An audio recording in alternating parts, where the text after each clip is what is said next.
السلام علیکم ورحمۃ اللہ وبرکاتہ۔ بہت سارے ایسے واقعات تبلیغی جماعت والے اپنے بیانوں میں ذکر کرتے ہیں جو واقعات مستند نہیں ہیں، یعنی کسی مستند حدیث کی کتاب میں ان واقعات کا ذکر نہیں ہے، بلکہ وہ بے اصل، من گھڑت اور جھوٹے ہیں۔ لیکن چونکہ بیان کرنے کی وجہ سے وہ واقعات اس قدر مشہور ہو گئے ہیں کہ بعض اوقات بڑے بڑے عالم جن کا تعلق تبلیغی جماعت سے ہے وہ بھی اپنے بیانوں میں ان واقعات کو ذکر کر دیتے ہیں۔ حالانکہ ایسا کرنا جائز نہیں ہے، یہ شرعاً ممنوع ہے، کیونکہ اللہ کے رسول صلی اللہ علیہ وسلم نے ارشاد فرمایا کہ جس شخص نے میری طرف نسبت کر کے کوئی جھوٹی حدیث بیان کی اس نے اپنا ٹھکانہ جہنم میں بنا لیا۔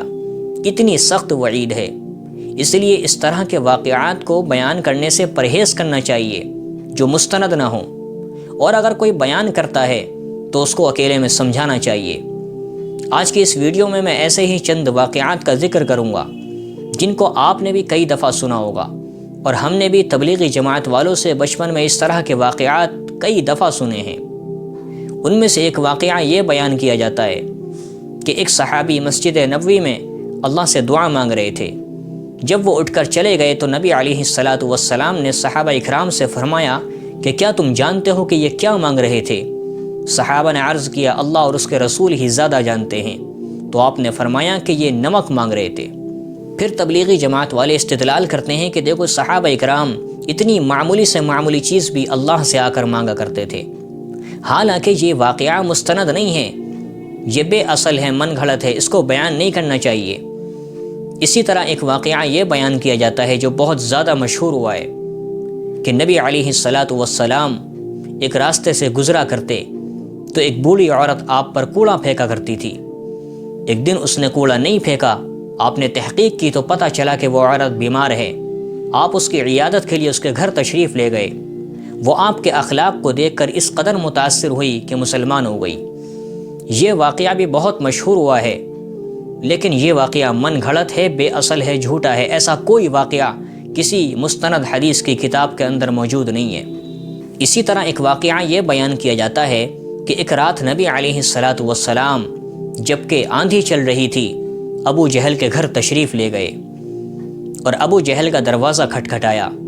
ابو جہل اپنے گھر والوں سے بولا کہ اس وقت اگر کوئی میرے دروازے پر کوئی ضرورت لے کر آیا ہوگا تو میں ضرور اس کی ضرورت کو پورا کر دوں گا۔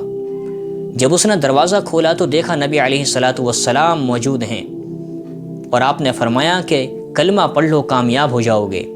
یہ سن کر ابو جہل ناراض ہوا اور اس نے دروازہ پٹک کر بند کر دیا۔ یہ واقعہ بھی مستند نہیں ہے، بلکہ یہ واقعہ من گھڑت ہے، بے اصل ہے۔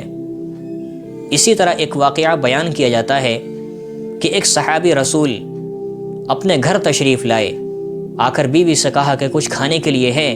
بیوی نے منع کر دیا کہ کچھ نہیں ہے۔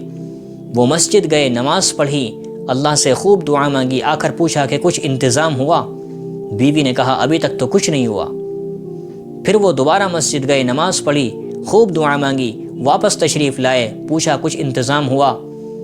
بیوی نے کہا ابھی تک تو کچھ نہیں ہوا۔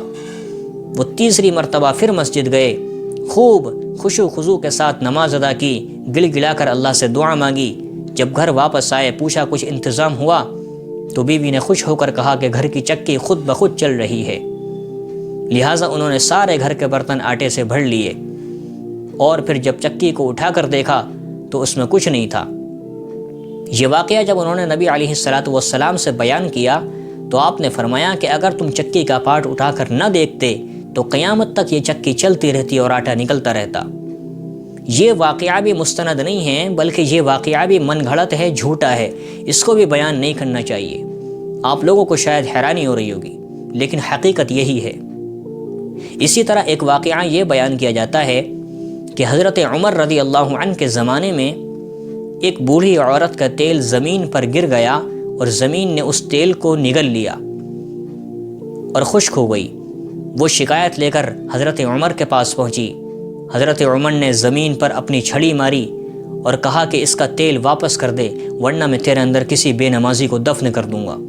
یہ سن کر زمین سکڑ گئی اور اس کا تیل اس کو واپس کر دیا۔ یہ واقعہ بھی مستند نہیں ہے، یہ واقعہ بھی من گھڑت ہے، جھوٹا ہے، بے اصل ہے، اس کو بھی بیان نہیں کرنا چاہیے۔ اسی طرح ایک واقعہ یہ بیان کیا جاتا ہے کہ ایک مرتبہ نبی علیہ السلام کے سامنے سے یہودی کا جنازہ گزرا، آپ اس کو دیکھ کر رونے لگے۔ صحابہ نے پوچھا یا رسول اللہ آپ کیوں رو رہے ہیں؟ آپ نے فرمایا کہ آج میرا ایک امتی کلمے کے بغیر دنیا سے چلا گیا۔ یہ واقعہ بھی من گھڑت ہے، اس کو بھی بیان نہیں کرنا چاہیے۔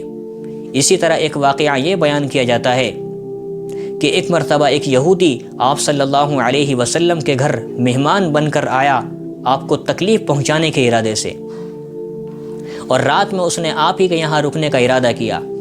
آپ صلی اللہ علیہ وسلم نے اس کی مہمان نوازی کی اور اس کو رات کو کھانا کھلایا۔ اس نے اس قدر کھانا کھا لیا کہ رات میں جب اس کے پیٹ میں گڑبڑ ہوئی تو چونکہ اس نے تو پہلے ہی تکلیف دینے کا ارادہ کر لیا تھا، تو اس نے آپ صلی اللہ علیہ وسلم کے بستر ہی پر غلاظت کر دی اور صبح ہونے سے پہلے وہاں سے فرار ہو گیا۔ راستہ میں اس کو یاد آیا کہ میری تلوار تو گھر پر ہی رہ گئی ہے، لہٰذا وہ اپنی تلوار کو لینے کے لیے واپس آپ صلی اللہ علیہ وسلم کے گھر کی طرف مڑا۔ جا کر کیا دیکھتا ہے کہ نبی علیہ السلام اس کی گندگی کو اپنے دستے مبارک سے دھو رہے ہیں۔ وہ آپ کے ان اخلاق کو دیکھ کر متاثر ہوا، معافی مانگی اور مسلمان ہو گیا۔ یہ واقعہ بھی مستند نہیں ہے، بلکہ یہ واقعہ بھی جھوٹا ہے، بے اصل ہے، اس کی کوئی حقیقت نہیں ہے، اس کو بھی بیان نہیں کرنا چاہیے۔ اسی طرح ایک واقعہ یہ بیان کیا جاتا ہے کہ نبی صلی اللہ علیہ وسلم جب مرض الوفات میں مبتلا ہوئے تو آپ کو موت کی تکلیف محسوس ہوئی۔ آپ نے فرشتے سے پوچھا کہ کیا یہ تکلیف میری امت کو بھی ہوگی؟ فرشتے نے کہا کہ اس سے بھی زیادہ ہوگی۔ تو آپ نے فرمایا کہ یہ تکلیف مجھے دے دی جائے اور میری امت کو اس تکلیف سے محفوظ کر دیا جائے۔ یہ واقعہ بھی مستند نہیں ہے، یہ واقعہ بھی من گھڑت ہے، جھوٹا ہے۔ تو اس طرح کے بہت سارے واقعات ہیں، یہ میں نے چند آپ کے سامنے بیان کیے، جن کی کوئی حقیقت نہیں ہے، جن کی کسی معتبر حدیث کی کتاب کے اندر کوئی دلیل نہیں ہے۔ آپ لوگوں کو اس طرح کے واقعات سنانے سے پرہیز کرنا چاہیے، تبلیغی جماعت والوں کو بھی اس طرح کے واقعات سنانے سے بچنا چاہیے، اور اگر کوئی سنا رہا ہے تو اس کو سمجھانا چاہیے، کیونکہ اللہ کے رسول صلی اللہ علیہ وسلم نے فرمایا، جو حدیث میں بیان کر چکا، کہ جس نے میری طرف نسبت کر کے کوئی جھوٹی حدیث بیان کی تو اس نے اپنا ٹھکانہ جہنم میں بنا لیا۔ اتنی سخت وعید ہے۔